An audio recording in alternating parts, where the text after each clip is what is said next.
Well, it's great to have all of you here this morning. What a beautiful morning, a beautiful fall morning.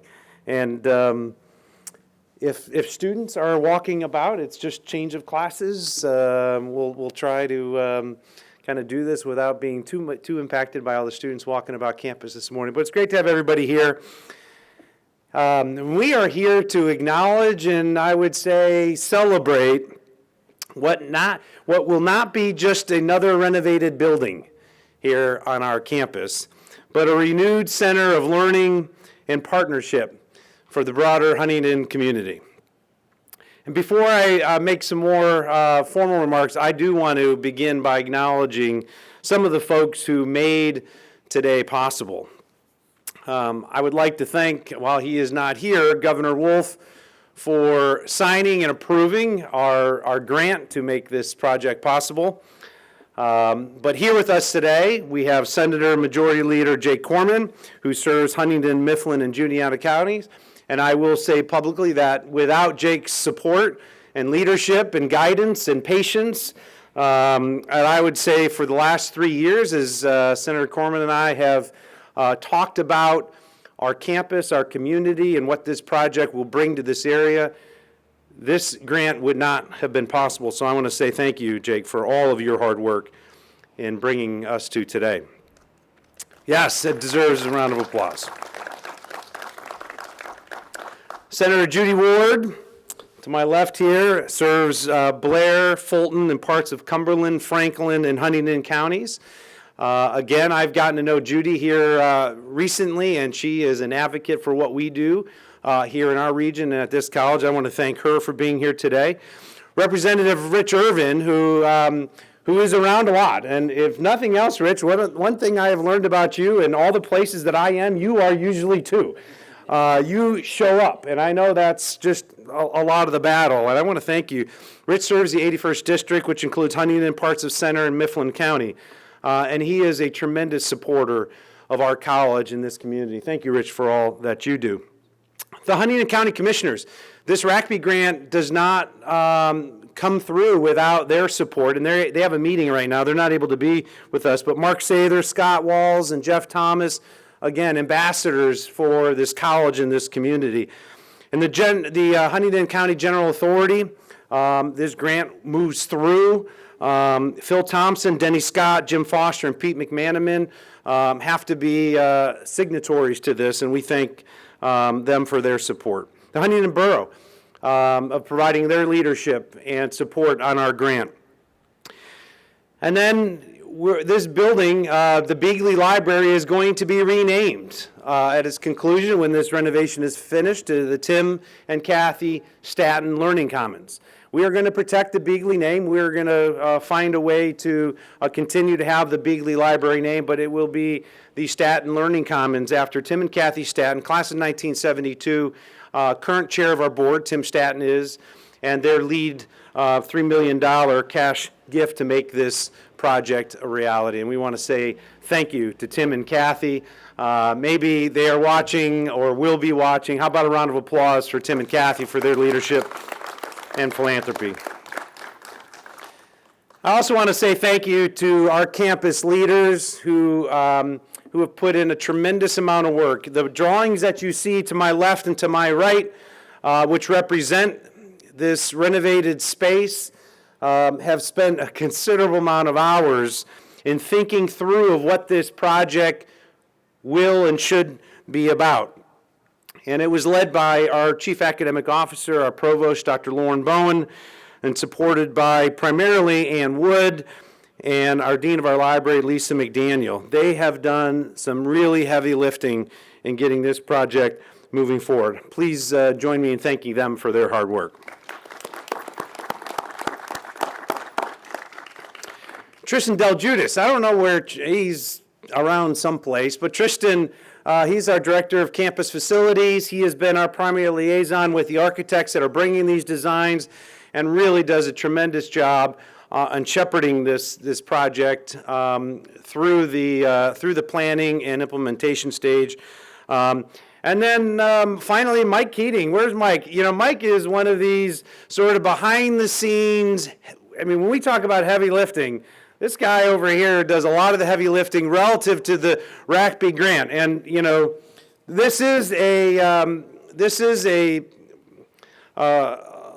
document that can be about, Mike, I don't know, about this thick. It requires a tremendous amount of data and writing, and Mike has shepherded that, and I want to say thank you publicly to Mike for leading us through that process. Thank you, Mike Keating. So as we enjoy this beautiful morning together, I'm reminded that this is what happens. This is what's possible when private industry, education, and state and local government work together for the betterment of our community. This is what's possible. It takes some partnership, it takes some collaboration, and this wasn't a partisan effort. This was an effort to bring resources and a new facility and a new center of learning to Huntingdon County. It's important to recognize that through the nearly $12 million of renovation and construction that you will see in this space, it's going to foster needed economic growth and provide new jobs within our county. And while the financial support of RACP is extraordinary and will allow us to move more expeditiously, it is how these resources will be utilized and for whom that really perpetuates our optimism and enthusiasm for Juniata College and our broader Huntingdon community.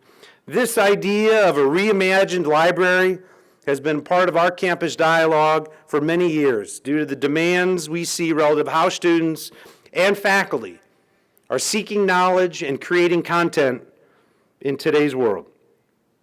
Industry is changing. Jobs are evolving, and we must be adaptable with all of it. I've said more than once that as a liberal arts college, we can't teach our students everything, but we can teach them how to learn anything. And that's important in today's changing environment. As a nation, we need problem solvers, critical thinkers that can think on their feet and have a breadth of knowledge to contribute to a wide variety of fields. This is our strength and our core mission here at Juniata.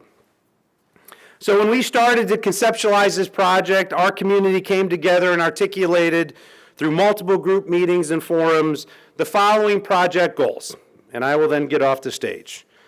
Number one, as somebody said, and I'm not quite sure who, but the quote was that this building should be the physical embodiment of interdisciplinary education, incorporating the spirit and ethos of Juniata College, including the concepts of peace, community, and service.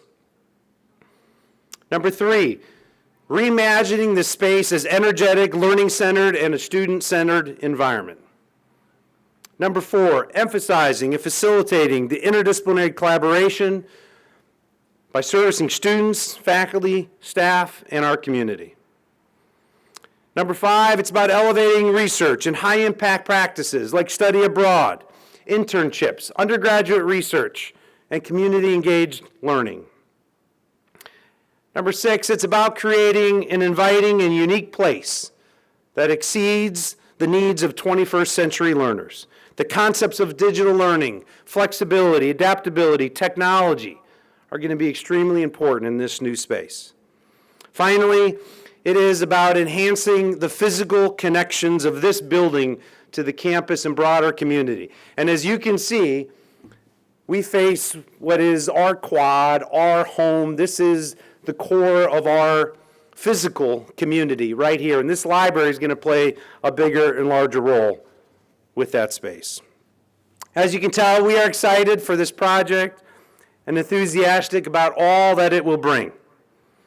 And it will not support just this college and our students, but the broader Huntingdon and surrounding communities. With that, I again say thank you to the folks behind me and all of you who have played a role in bringing us today. At this time, I want to bring up Senator Jake Corman, who, as I already mentioned, was one of the real key movers and shakers in making this possible. Senator. Thank you.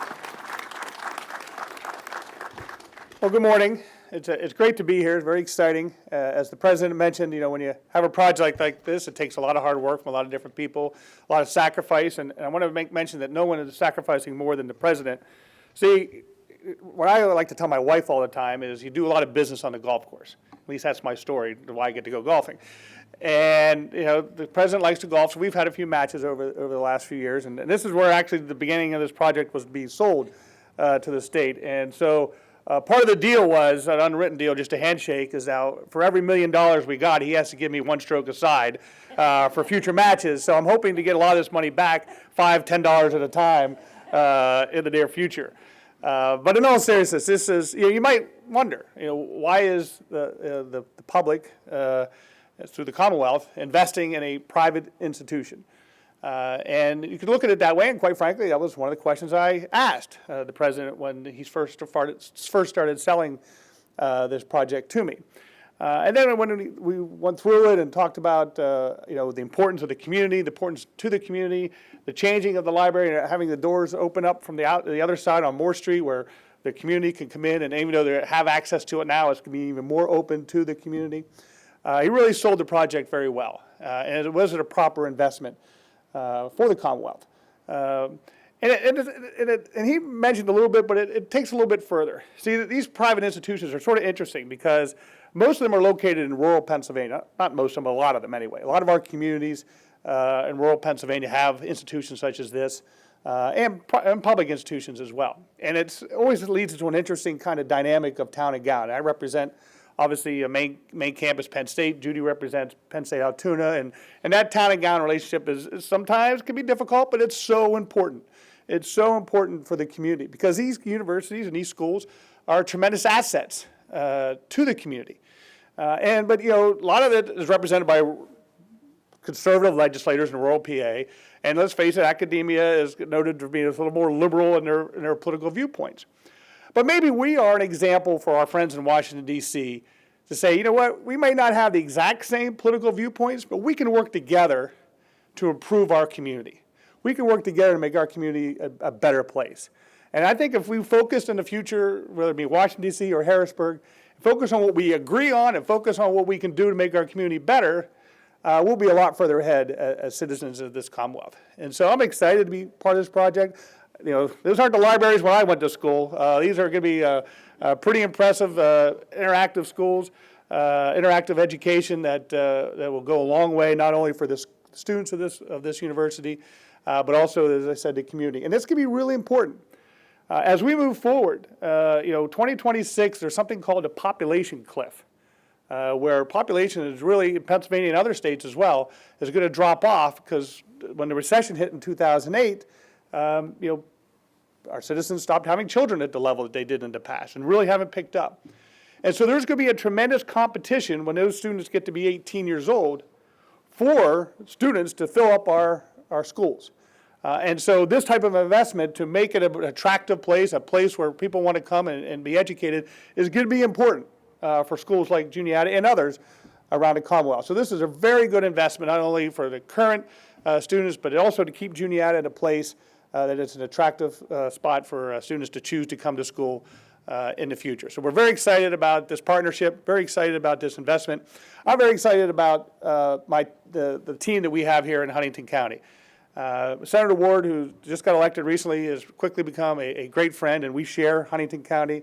And Rich Irvin, the House member, Rich is from Huntingdon, and so I relied on Rich quite a bit when I got through reapportionment process to pick up part of Huntingdon County.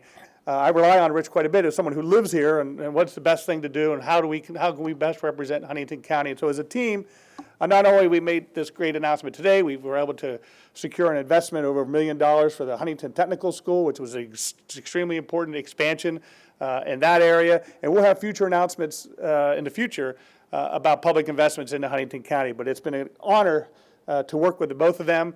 It was a team to make this happen. And you're right to acknowledge Tom Wolf. Tom Wolf ultimately has the final say. And between our team here locally, advocacy, with the governor, we were able to make this happen. So it's an exciting day for all of us. And let me introduce my colleague and good friend, Judy Ward.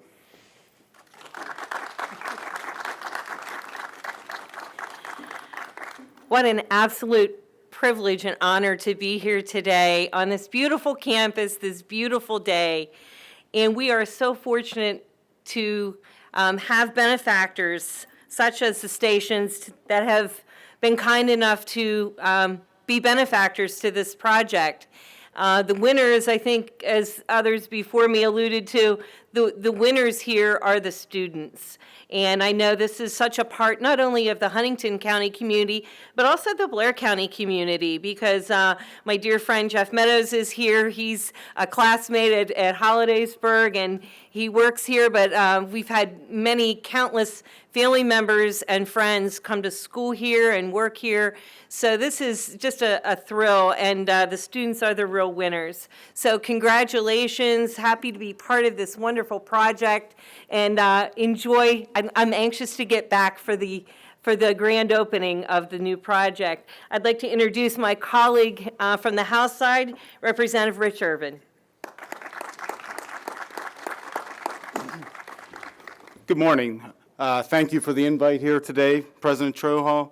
It's a pleasure to be on the hustle and bustle of Juniata campus. It's been quite a number of years since I actually was up in the morning and walking around a college campus. So it's great to see all the students running around and heading to class and making a difference, or going to make a difference in the future in their careers. And what a great opportunity to be a part of a team to secure some funding for our library right here at the Juniata College campus. As Senator Corman alluded to, we are in a very competitive market to make sure that we are bringing our students here to beautiful Huntingdon County and Huntingdon Borough, and to ensure that we are at the cutting edge of education.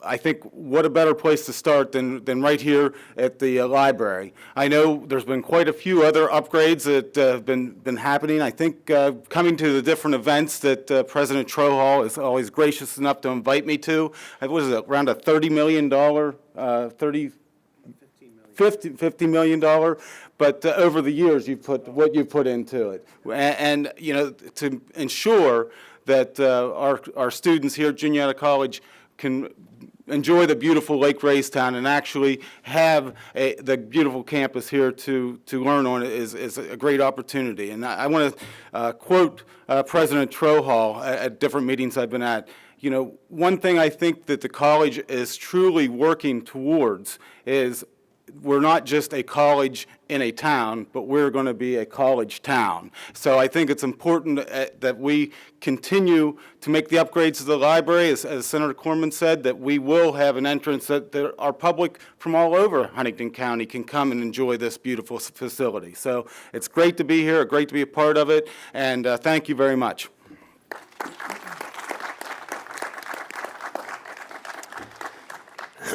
Thank you again for everybody for being here. That concludes our formal part of our program. We do have some